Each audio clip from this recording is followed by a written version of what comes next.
Right now, play the bitch. Right now, play the bitch. Nigga. Oh my god, bro. Bitch ass I'm nigga, play gonna the be video, gone, nigga. bro. Oh shit. I can't cuss now. Like, oh my gosh, and then he came and snatched us. I'm afraid that what they're saying is true and that I'm some sort of monster. In my entire law enforcement career, I have never experienced something like this.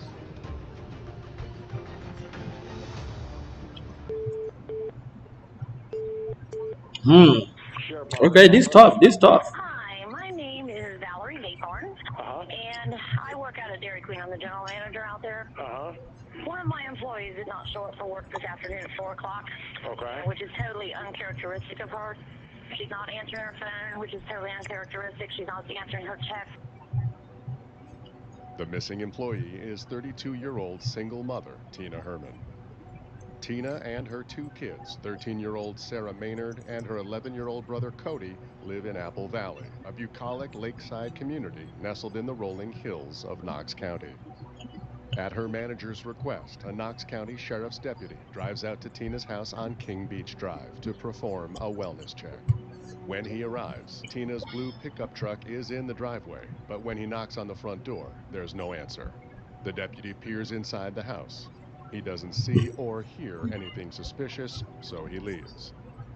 The next day, Tina's a no-show at The work. gang, are you here? This time, her manager takes matters into her own hands. Yo, what's up? Deputy, tell me I can help you.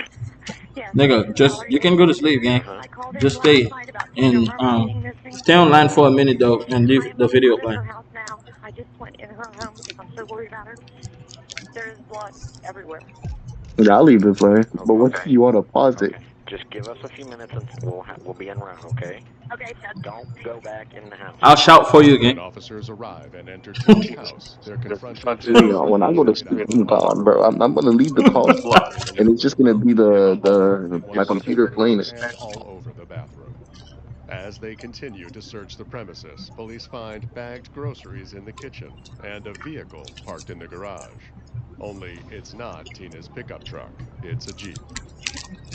Police run the tags and discover it belongs to Tina's neighbor, 41-year-old Stephanie Sprang. Officers' attempts to make contact with Stephanie are fruitless. It's as if she, Tina, Sarah, and Cody have vanished into thin air. With a house Damn. full of blood and 4 missing people, the Knox County Sheriff's Department mobilizes quickly.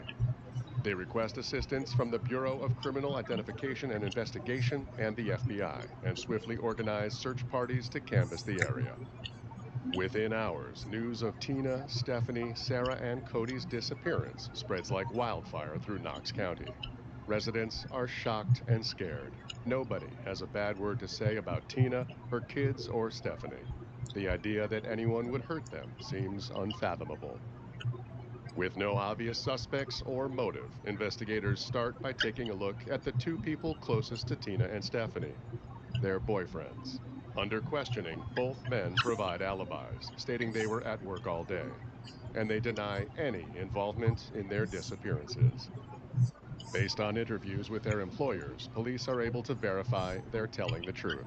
Both men are cleared. That brings the investigation right back to square one, until authorities uncover a crucial new clue. Inside Tina's garage, police find a shopping bag filled with several items, most notably garbage bags and tarps. The receipt is inside the bag. It's dated November 11th, and it's time-stamped at 12:08 a.m. That means whoever bought these items did so hours after Tina's boss first contacted authorities. Detectives obtain a warrant and collect the store's surveillance video from November 11th. Just after midnight, cameras capture a man grabbing garbage bags and tarps off the shelves. He pays for them with cash and then leaves. Parking lot cameras show the unidentified man exiting the store and driving away. While investigators can't make out the car's license plate, they can see it's a silver Toyota Yaris. Using vehicle registration records, authorities compile a list of every person who owns a Toyota Yaris in Knox County. One by one, they rule out everyone on the list until they land on a suspect, 30-year-old Matthew Hoffman. Not only does Matthew fit the physical description of the man captured on tape, and is even wearing the same shirt from the surveillance footage in his driver's license photo, he's got a criminal record too. In 2000, the Ohio native was convicted of burglary and arson in Colorado and sentenced to 8 years in prison. Records indicate that after his release, he returned to Knox County. Recently, Matthew found himself in trouble again. He was fired from his job at a tree trimming company, and this past October, his ex-girlfriend filed a report with the Knox County Sheriff's Office accusing Matthew of strangling her. Ultimately, she decided not to press charges. Police find no connection between Matthew and the missing victims, but Matthew's current address puts him in Mount Vernon, just 20 miles from Tina's home. Investigators discover another red flag. Matthew's mother owns a home in Apple Valley, less than half a mile from the crime scene. That means he's familiar with the area, which makes him an even more possible suspect. The next morning, SWAT teams descend on Matthew's house in Mount Vernon and his mother's house in Apple Valley Oh simultaneously. my. To their surprise, when they knock on Matthew's door, he answers. Officers detain him, and he's transported to the Knox County Sheriff's Office for questioning. When authorities proceed inside Matthew's home, they're immediately struck by a bizarre sight. The room off the entryway is filled with leaves. In the kitchen, they make an even more chilling discovery. There's a decapitated squirrel inside Matthew's freezer. As they continue searching the house, police notice some furniture blocking one of the doors. They move the furniture and open the door. It appears to be the entrance to the basement. Inside the basement, officers make an incredible discovery. There, on a pile of leaves, is 13-year-old Sarah Maynard. She's alive. Officers free Sarah, and she's transported to a nearby hospital for examination. At this point, even though they know the odds of finding them alive are slim, police need to locate Tina, Cody, and Stephanie. It is Sunday, November the 14th. And it's about 8:57 a.m. At the sheriff's office, investigators cut straight to the point with Matthew. I think you know what we want to talk about. But we need to find some people. Matt, can you hear me? Matt, do you go by Matt or Matthew? We'll give you a minute, man, if you need to think a little bit. Just tell us when you're ready. Tell me what I can do to help you. We'll start wherever you want us to start. If you want to talk about the weather, we'll do that. Just tell me where they're at. I'll quit talking. Minutes turn into hours, and Matthew refuses to say a word. We have two families here that are going through hell right now, and you control the strings. You have the ability to help those people out. You have the ability to make them feel at ease. You have that ability to do that. And we're here asking you to help us and help them. And ultimately, it will help yourself. You will sleep better again, Matt. You will sleep better again. But you're going to have to own up to what's happened here. You're going to have to take responsibility for what's happened. And you're going to have to show us that you care, that you give a shit, Matt. That you honestly do have a heart. Tell me what you want to do. After almost 3 hours of silence, detectives issue Matthew an ultimatum. I'm going to give you one more opportunity before I walk out of this room.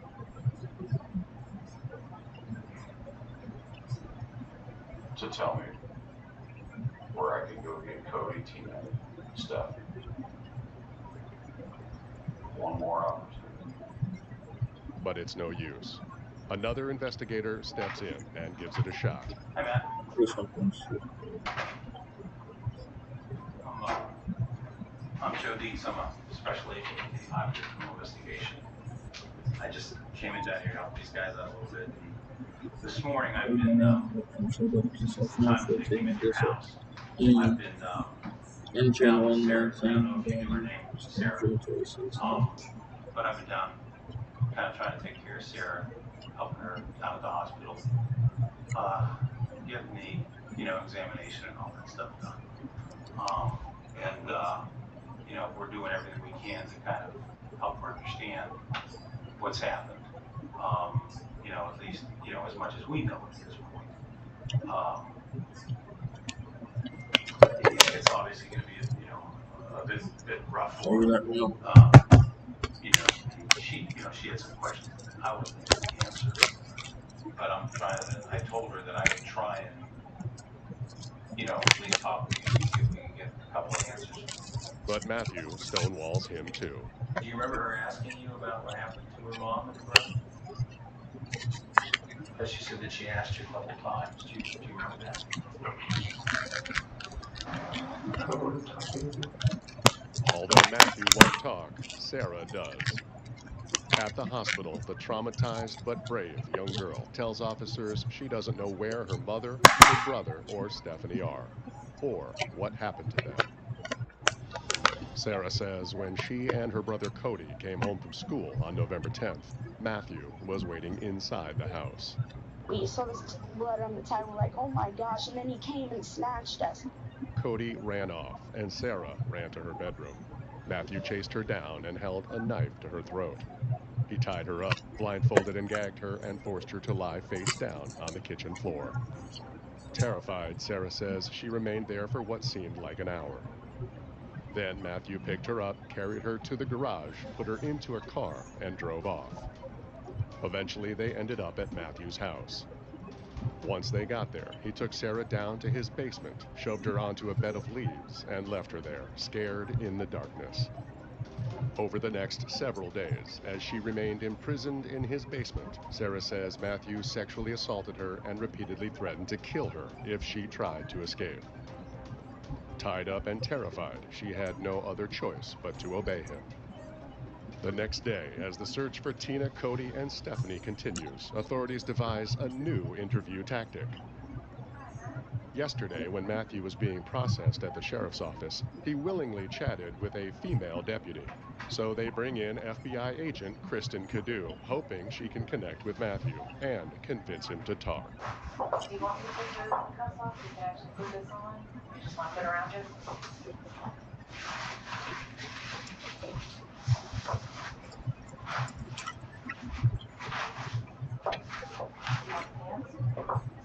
Or is there, no? Okay. Well, they're here if you do. God damn. I saw you shivering there, and I thought that it was a little chilly in here. I'm the one that's got the sweater on, so. She's actually so scary. Like I said, it's just kind of written all over there. You seem pretty alone with all of it. And you don't have to be. I'd like to help you. Instead of taking a hard line with Matthew, Agent Cadu employs a calm and sympathetic demeanor. Her strategy seems to work.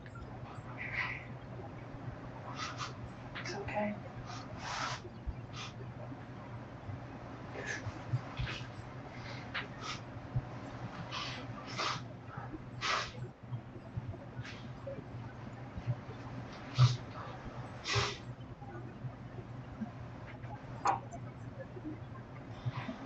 Just gotta feel better just to let it out.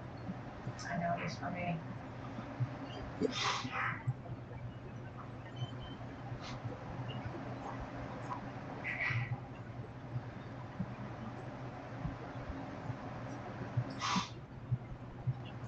Crazy.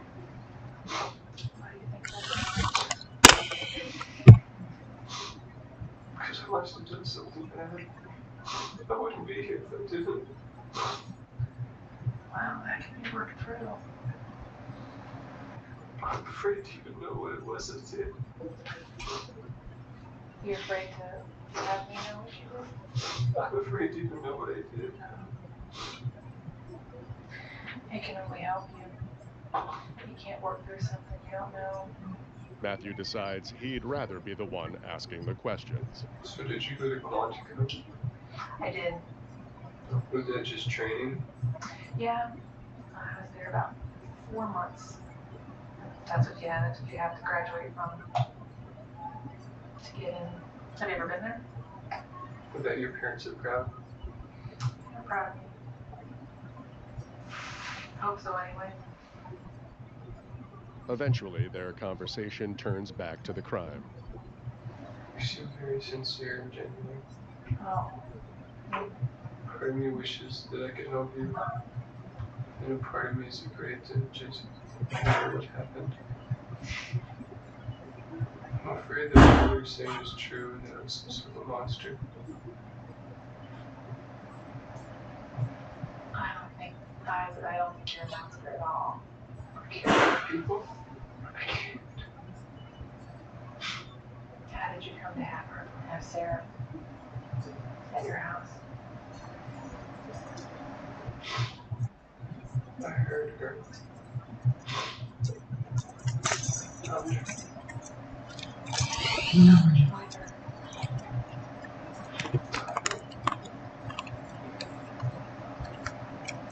Tied up where? My basement.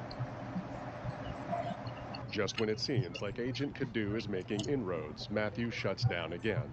But Agent Cadu doesn't give up. They take a break, and she tries another angle. How you doing now? I have something for you. I don't know if that looks familiar. The handwriting from your mom.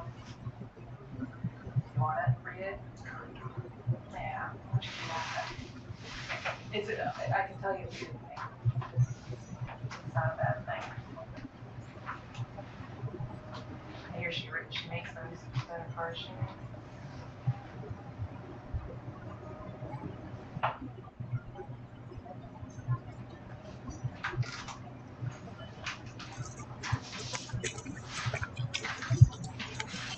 Does it make a difference to you that your mom's going to be there no matter what?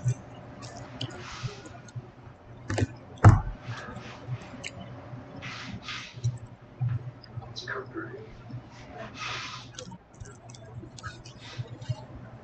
Are you concerned that whether it is no matter what, is there still a fear of that?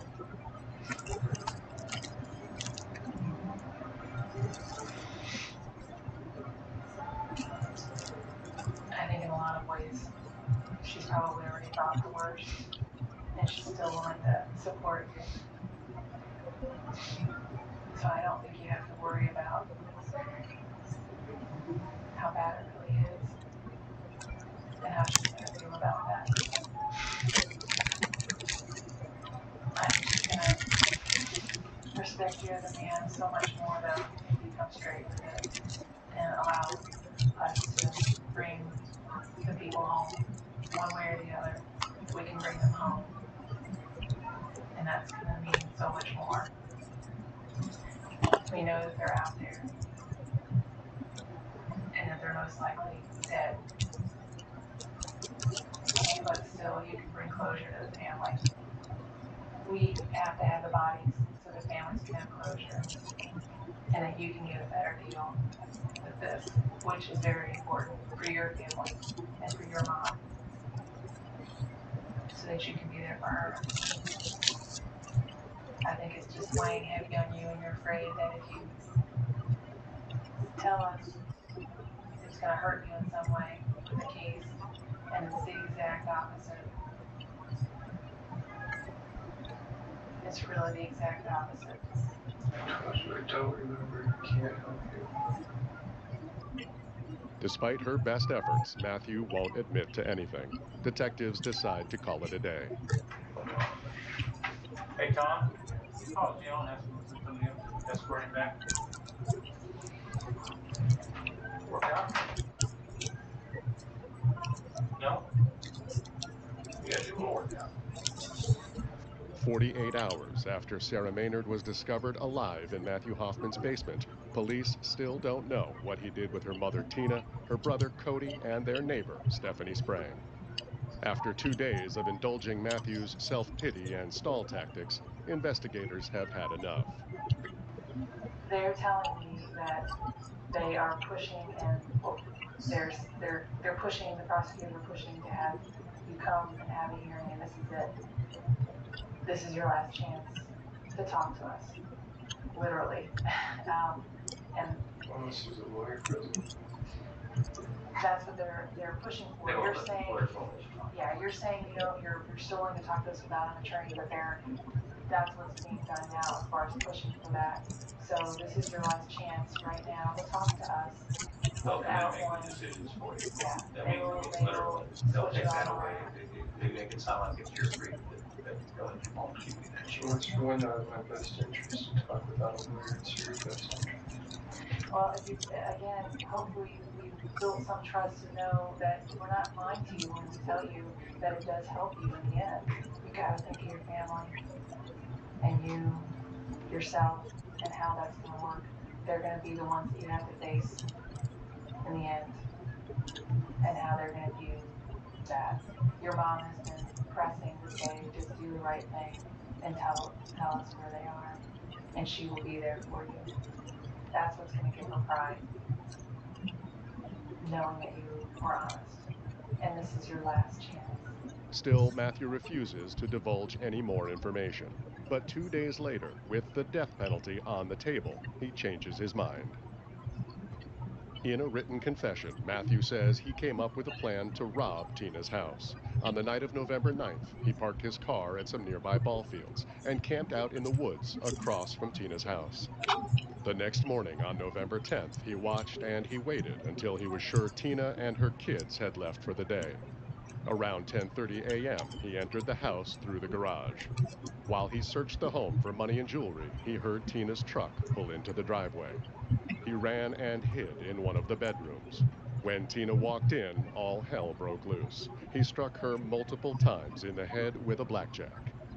Suddenly, Stephanie Sprang appeared in the house and started yelling at Matthew. In a state of panic, he grabbed a knife and stabbed both women to death.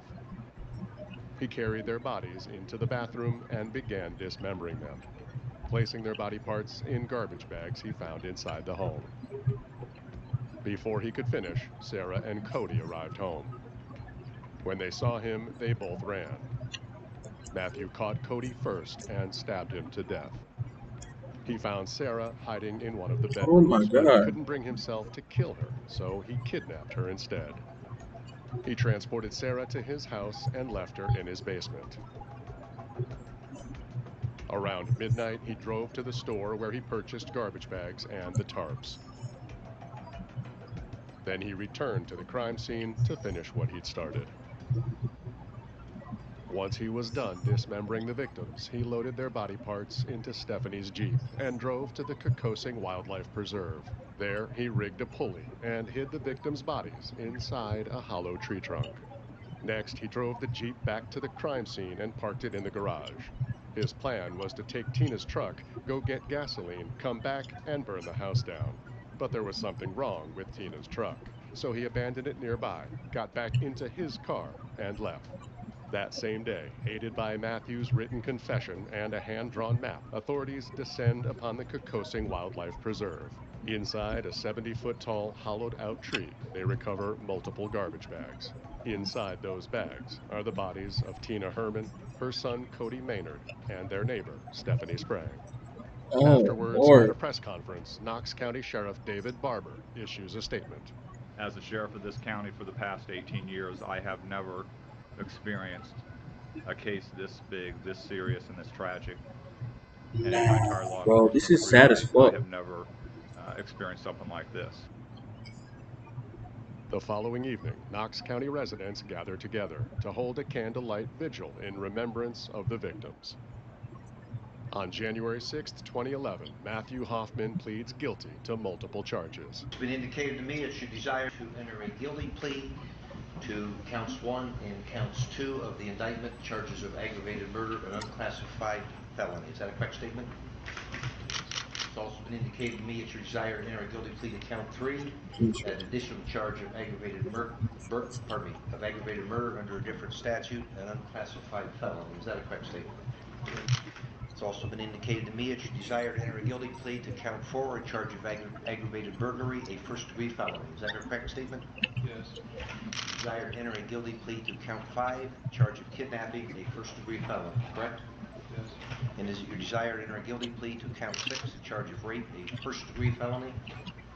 Yes. The judge sentences him to life in prison without the possibility of parole. Over a decade later, even though justice has been served, the senseless brutality of this case still haunts Knox County residents and investigators alike. Even though she's a grown woman now, to those who remember this tragic case, Sarah will always be the young girl who survived the unthinkable.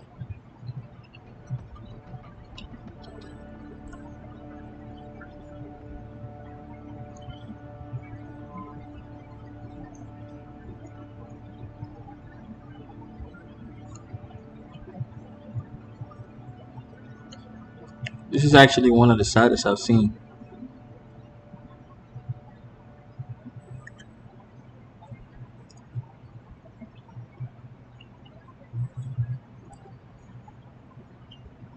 Yo, brother, can you hear me?